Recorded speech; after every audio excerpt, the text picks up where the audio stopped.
Saludos hermanos y hermanas que nos acompañan hoy.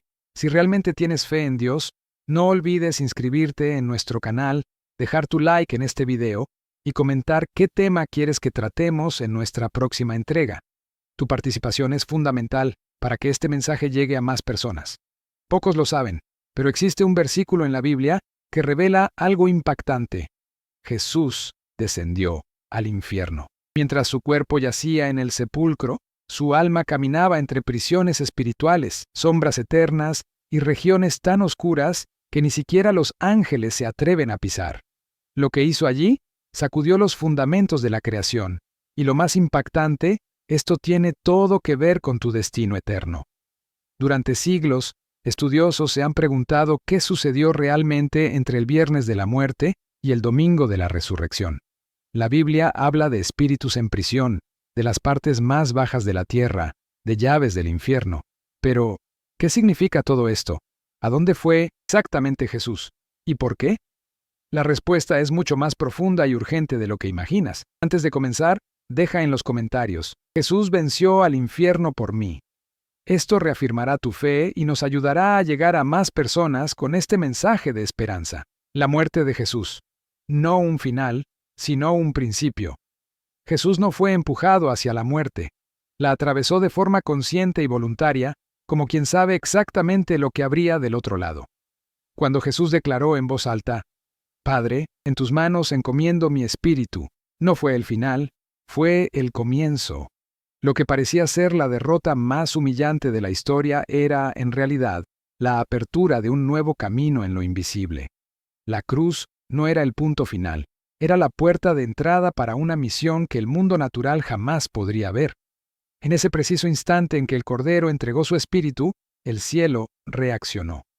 El velo del templo se rasgó de arriba a abajo, la tierra tembló, las rochas se partieron y como si la muerte hubiera sido perforada de dentro hacia afuera, los sepulcros se abrieron, los cuerpos de santos que dormían volvieron a la vida y aparecieron a muchos. Ningún otro hombre, al morir, hizo estremecer así la creación, porque ningún otro hombre había vencido algo tan profundo. Pero lo que ocurría entre bastidores era aún más impactante. La invasión invisible. Jesús en el mundo de los muertos. Mientras el mundo secaba lágrimas de luto, el Espíritu del Hijo de Dios descendía, pero no como un derrotado. No fue arrastrado hacia las tinieblas. Entró con autoridad. Caminó con propósito, porque su muerte no fue una interrupción. Fue una invasión, una misión precisa con objetivos específicos y una conquista declarada antes incluso de que el sepulcro fuera cerrado. La Escritura nos muestra que fue hasta el corazón de la tierra. Pero, ¿qué existe allí y por qué necesitaba descender tan profundo? Esta no fue una idea de último momento, fue el cumplimiento de una profecía anunciada por David en el Salmo 16. No dejarás mi alma en el Seol, ni permitirás que tu santo vea corrupción. Pedro más tarde revelaría que esto apuntaba directamente a Jesús. El Mesías no sería librado del descenso, pero tampoco sería retenido por él. No visitaría el mundo de los muertos como un prisionero. Descendería como un rey en misión. Es por eso que Jesús declaró en Juan 10:18, Nadie me quita la vida, sino que yo la doy por mi propia voluntad. Tengo poder para entregarla y poder para volverla a tomar. Con esa autoridad, enfrentaría a la muerte desde dentro, y en lugar de ser devorado por ella, la desarmaría capa hasta llegar a su núcleo más profundo.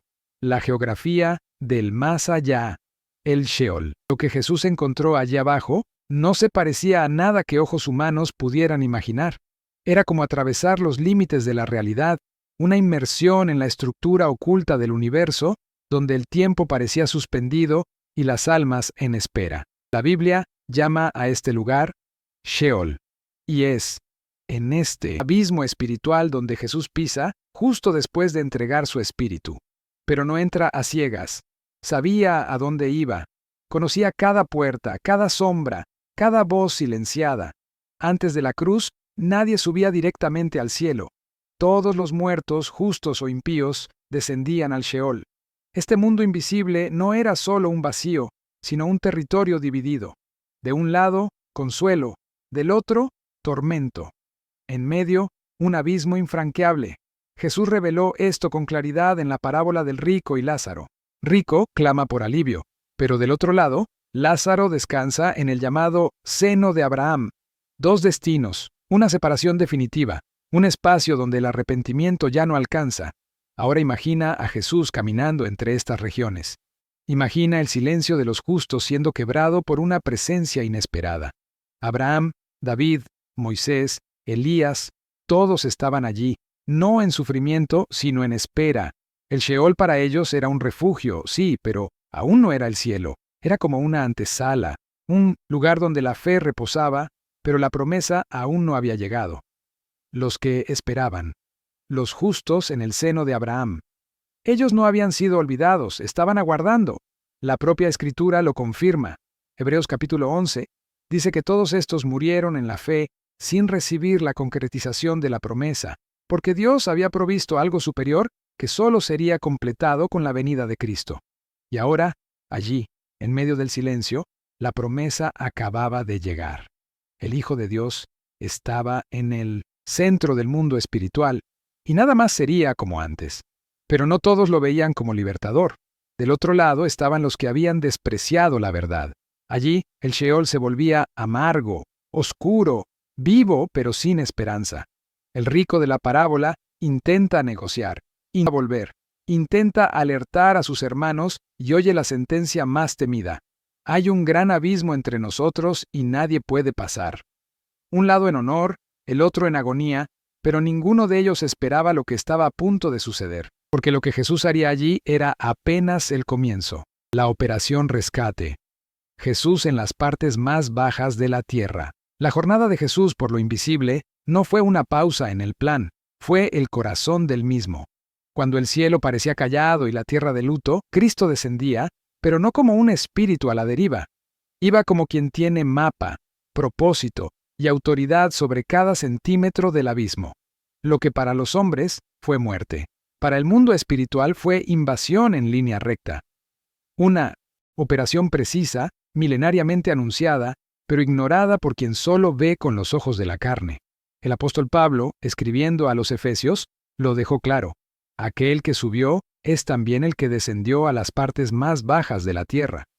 Esta expresión, partes más bajas, siempre causó incomodidad en teólogos y lectores, pero en el mundo espiritual era una coordenada, un punto exacto en el universo donde los muertos esperaban y donde los tronos de la oscuridad estaban establecidos. Jesús no fue hasta allí por accidente, fue para cumplir una misión que ningún hombre jamás podría realizar.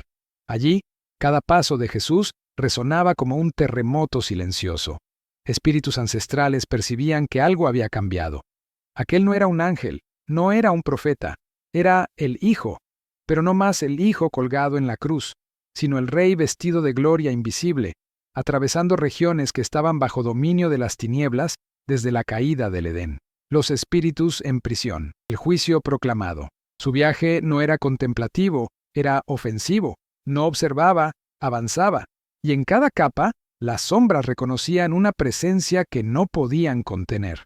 No había más velo, no había más límite. El propio Creador había pisado la realidad de los muertos para desmantelar el poder que los mantenía presos.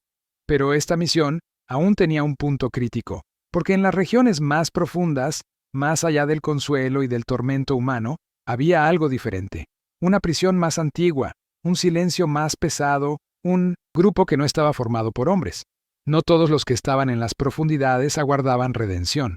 Había otro tipo de presencia allí, más antigua, más sombría, más distante de la luz que cualquier alma humana. Eran los espíritus en prisión, no muertos comunes, no hombres, sino entidades caídas, aprisionadas desde los días del diluvio. 1 Pedro 3, 19, 20 dice, en el cual también fue y predicó a los espíritus encarcelados, los cuales en otro tiempo fueron desobedientes, cuando una vez esperaba la paciencia de Dios en los días de Noé. Estos no son seres espirituales que traspasaron fronteras eternas. Judas versículo 6 afirma, y a los ángeles que no guardaron su dignidad, sino que abandonaron su propia morada, los ha guardado bajo oscuridad, en prisiones eternas para el juicio del gran día.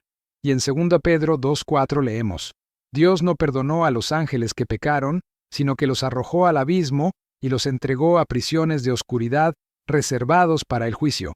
Estos seres no vagan, no influyen, no tientan. Están contenidos, aislados, aguardando un único momento, el juicio final, hasta que, en un silencio antiguo e inquebrantable, oyeron una voz resonar por las tinieblas. Y no era cualquier voz, era la del Hijo del Dios vivo. Jesús no fue hasta ellos como Salvador, no ofreció arrepentimiento, fue como Rey, como juez, como quien proclama una verdad innegociable. La palabra usada por Pedro, kerixen, no significa evangelizar, significa declarar públicamente la victoria. No era una predicación, era un veredicto eterno.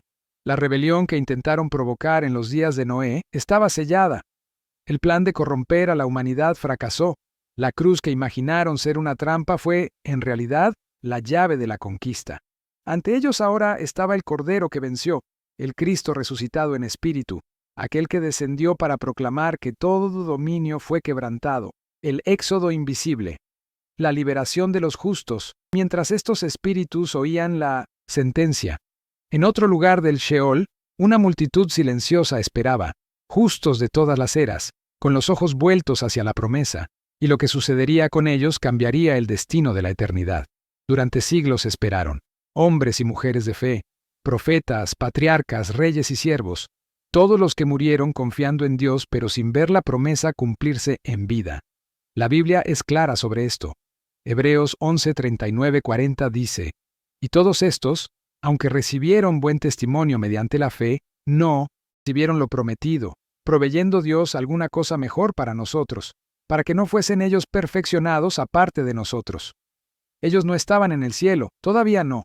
Estaban en el seno de Abraham, el lugar de descanso dentro del Sheol, un refugio provisional, honorable pero limitado. Era el abrigo de los que creyeron antes de la cruz.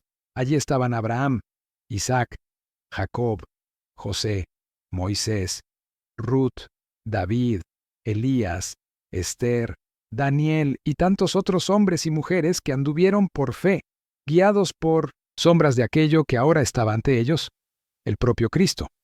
La Biblia nos da una pista clara de lo que sucedió. Efesios 4:8 afirma, subiendo a lo alto, llevó cautiva la cautividad y dio dones a los hombres. Esta expresión, llevar cautiva la cautividad, apunta a un éxodo espiritual, una liberación en masa. Aquellos que estaban en honor pero aún en espera, fueron conducidos por Jesús en triunfo. Y hay un detalle que muchos ignoran. Uno de los acontecimientos más extraños y poderosos del Nuevo Testamento está en Mateo 27:53, justo después de la muerte de Jesús. Se abrieron los sepulcros, y muchos cuerpos de santos que habían dormido se levantaron, y saliendo de los sepulcros, después de la resurrección de él, vinieron a la santa ciudad y aparecieron a muchos. Este evento misterioso es el eco visible de una liberación invisible. Era como si la tierra confirmara lo que estaba sucediendo en el mundo espiritual. Las llaves del infierno y de la muerte. Imagina ese momento. Las puertas del lugar de descanso siendo abiertas. El Hijo de Dios de pie ante la multitud de justos. No necesitaban esperar más. El velo había sido rasgado, la sangre había sido derramada. Ahora el camino hasta el trono estaba libre. No fue un cortejo simbólico, fue real, silencioso para el mundo, glorioso para el cielo. El primer gran movimiento colectivo hacia la presencia plena de Dios. Un éxodo no más de Egipto, sino de las profundidades de la tierra. Y Jesús no los guiaba como siervo, sino como rey, aquel que había vencido a la muerte, ahora conducía a los cautivos liberados. Apocalipsis 1:18 dice, estuve muerto, mas he aquí que vivo por los de los siglos. Amén. Y tengo las llaves de la muerte y del Hades. Ningún otro versículo resume con tanta fuerza lo que sucedió en aquel mundo invisible. Jesús no salió de la muerte de la misma forma que entró. Salió como el legítimo propietario. Estas llaves no son simbólicas, representan autoridad real e irrevocable. En la cultura hebrea, quien poseía las llaves tenía el poder de abrir, cerrar, encarcelar o liberar. Y durante toda la historia, la muerte reinaba como una prisión sin salida. Nadie escapaba, ni los justos, ni los profetas, ni los reyes, hasta que un hombre entró sin pecado y salió llevando consigo el poder de decisión. Colosenses 2:15 declara, y despojando a los principados y a las potestades, los exhibió públicamente, triunfando sobre ellos en la cruz. Este despojo fue la humillación de las fuerzas espirituales que por milenios mantuvieron a los hombres bajo el miedo de la muerte. La cruz no fue solo sacrificio, fue un ataque, un acto de guerra, una conquista por justicia.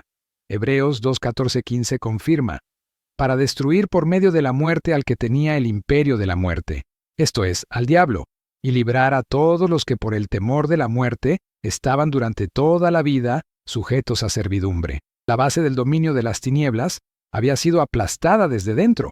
Ahora, lo que antes era prisión se volvía pasaje. Lo que era sentencia se convertía en redención. La llave cambió de manos, y aquel que antes parecía vencido, ahora se erguía como Señor absoluto de la eternidad. Para concluir, reflexiona.